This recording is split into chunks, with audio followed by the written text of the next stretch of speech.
We're about to reveal the real cost of RVing in California while including one of the most expensive cities in the world. Over the past 45 days, we traveled our way from the top of Cali all the way to the bottom and tracked every RV expense. Last week, we explored some off-grid options with our new generator while also putting our backing up skills to the test. I just don't want you to get close to this car here. 776 miles later, we made it to San Diego at one of the nicest resorts we've ever stayed at.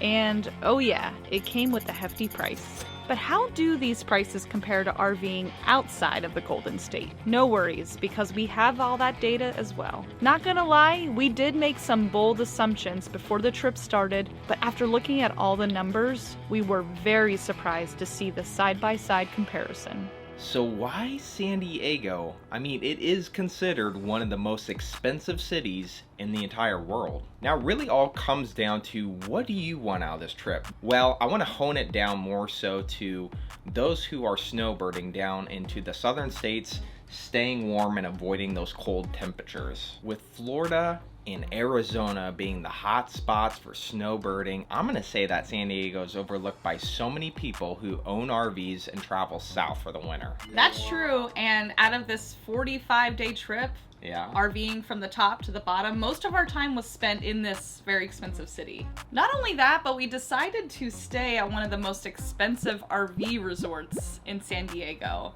And in this video, we're gonna tell you if that was a mistake or not. Not my idea. All her. A lot of the times when we do these expense breakdowns, you guys will say, well, I want to know what this looks like compared to another time frame or other states. And we did exactly that for this video. We got the data for you. After we left you at last week's video of boondocking in the middle of the desert, we finally made it to San Diego, and we were pleasantly surprised at what we found. You know how I mentioned previously Arizona and Florida are some of the most busy places for snowbirds to take their RVs and live at for the winter months? Well, we found it's not like that at all in San Diego. Why? It doesn't make sense. It's such a gorgeous place to be. Is it the cost? We'll see. Is it the weather? Because we were surprised at the different types of weather we are exposed to once again. It's been a weird year, let's just say that. Absolutely massive flooding in San Diego.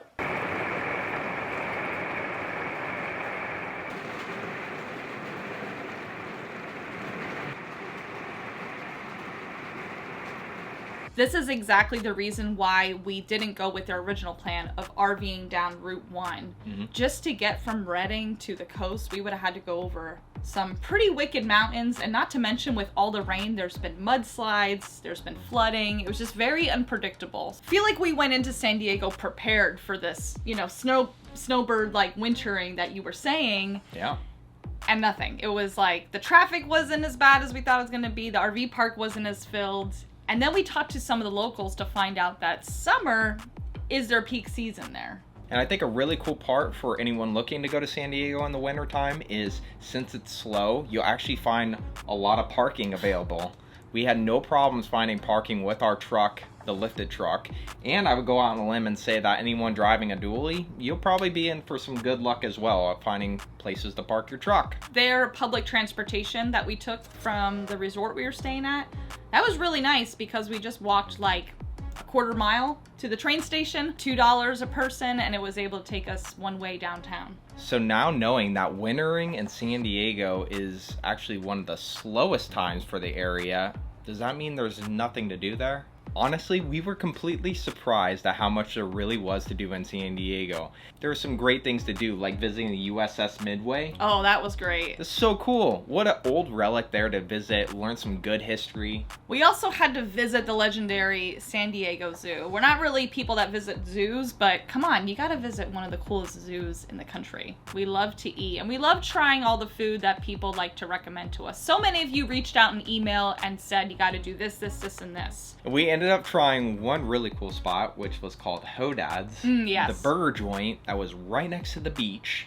You picked up your burgers, freshly cooked, walked them over to the pier, and just sat there on the edge of the ocean and just enjoyed a nice meal together. Lots of great food. Like, if you're gonna go winter in San Diego, just be ready to feed your belly, because that's what you do in winter. You gotta hibernate. Pretty much. We did a single overnight stay in Sacramento, and it cost us, with our Escapees discount, around $72. I mean, it was a nice place, but you're thinking about, I have to get from point A to point B because we're exploring California. Where can I overnight? This is tricky in California, and it's the reason we want to touch on this. So city ordinances are pretty strict within the state of California. It just depends on what city or location you're in. There's a lot of cities throughout California, and sometimes they're just not the most safe places to stay. So we allotted ourselves some extra money in the budget to find those RV parks in those places to get us off grid a little bit more so that we're a little more safe during our travels. Well, we've talked to a lot of people who full-time RV, and their number one concern with overnighting is security and safety. It's our number one concern too. Yeah. Just for clarification's sake. We'll touch on truck stops and rest areas. They seem to always be filled and packed when you're driving through California. And for that reason, we just do not stay at them overnight. We like to leave those spots for the truckers because they have a hard enough time finding them anyway.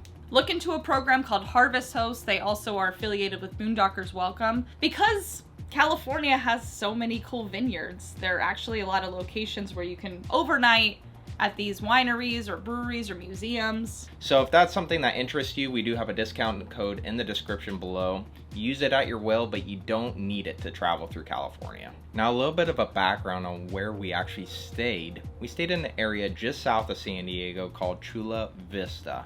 It was a nice area, and they have a resort down there owned by Sun Outdoors, and it's a well-kept resort, and we paid a premium to stay there. Oof. This is a perfect time to start talking about all of our totals and the amount of money we spent traveling through California. I want to touch on the first one being propane because it's winter time. We did have to run our heater in the mornings a little bit, our propane furnace. So I believe we filled up once when we were in Bakersfield, and that was about $30 to fill a 30-pound tank. Yeah. We're normally used to it being like anywhere from $20 to $25, so we did pay a little extra to fill those propane tanks. Now, fuel. We used diesel to fill our truck, and from leaving Redding, California and doing all the little travel we did and then landing in San Diego, we drove about 776 miles.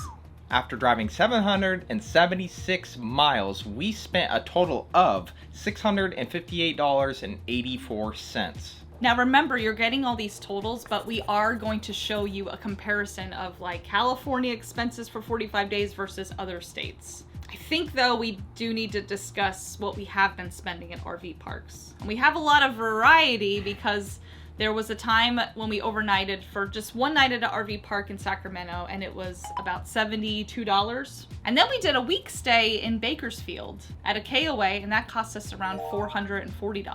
Boondocking, $0. So what did we spend at Sun Outdoors staying there for, I think it was like 35 days? $2,960. To stay an entire month in San Diego, would we do it again?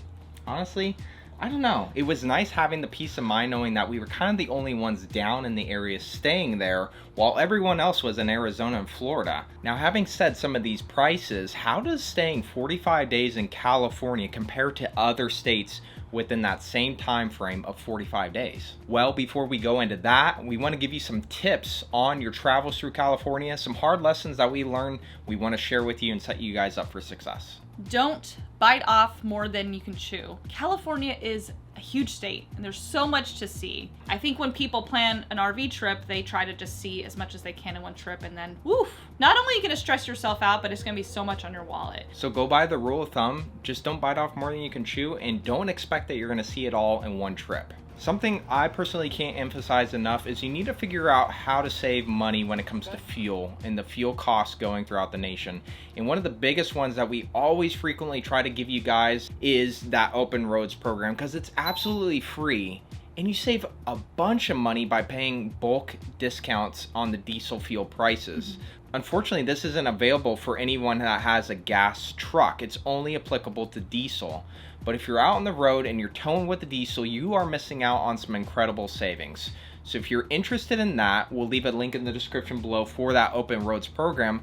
Know before going and clicking on that, they are going to ask for your social security number. We always get emails like, Hanks, This program is asking for my social security number. The reason that they do this is because they do not run a credit check on you. So they need to have this information in order to file a claim in case you were unable to make those payments. We felt comfortable with doing it. It has worked out great for us, so we want to put it out there for you guys. Other programs you could be using on the road, Good Sam cards at Flying J's and Pilots, right? Yeah, and I think Techno RV has come out with a fuel card. I don't know too much about it, but you can always visit their website and look at it. And I do believe Escapees has some kind of fuel card as well. Just do some research on the back end and make sure you're able to save some money while traveling, because fuel prices, man, they get pricey. And it's the biggest thing on the road that you don't have control over. You can do as much boondocking as you want to save money, but you have to get from point A to point B, and fuel prices sometimes will not budge. What we ended up paying in fuel prices here, you should compare that to last year, which we'll talk about in just a second. The difference is crazy. Speaking of boondocking, that is a fantastic way to save on some of those RV park fees. California has so much boondocking, especially if you're in the southeast area, kind of close to Joshua Tree National Park. Yeah. We recently boondocked at Sawtooth Canyon Campground, and I wish we could have stayed there longer. It was really nice. The only issue that we notice is if you have a big rig, getting access to some of these places can be really difficult.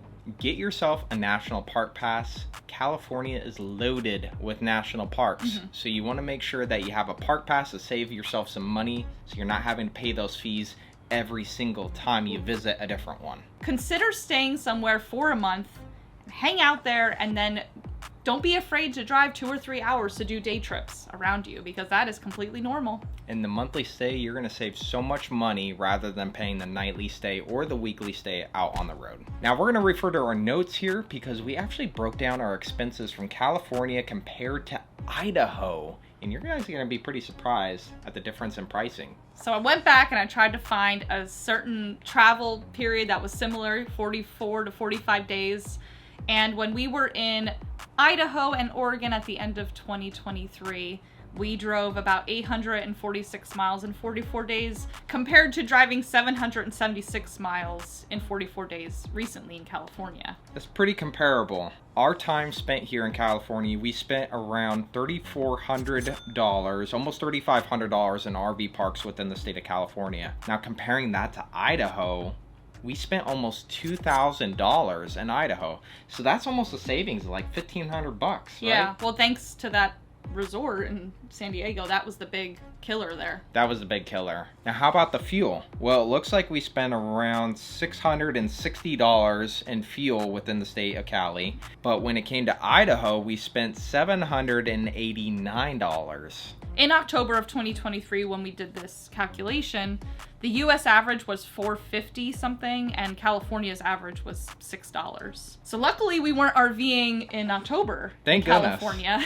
But then you go to February when we did this most recent calculation, the US average was around $410, and California's average was about $525. So it went down. Food overall, if you combine groceries and restaurants, was very similar. I think it's just because we have similar eating habits all the time. Yeah, but going back into the total, it looks like that we spent a total of $7,556 within California in that 45-day time period. Compared to Idaho, we spent $4,650. Ooh. Once again, RV parks. And this is a great way to look and know that, like, it's not so much the fuel, it's like how your habits are when it comes to overnight stays. Like, do you want to go to the fanciest resorts? Are you okay with like boondocking most nights? Because that's what killed us. Did you think that was a lot of money, what we just said? Well, unfortunately, that's just a taste of what we have already previously discussed on this video right here. We broke down our entire year of traveling full-time in an RV, and you're gonna be surprised at how much we really spent in that year's time. Go check it out, and we'll see you guys next week. Love y'all. Bye, guys.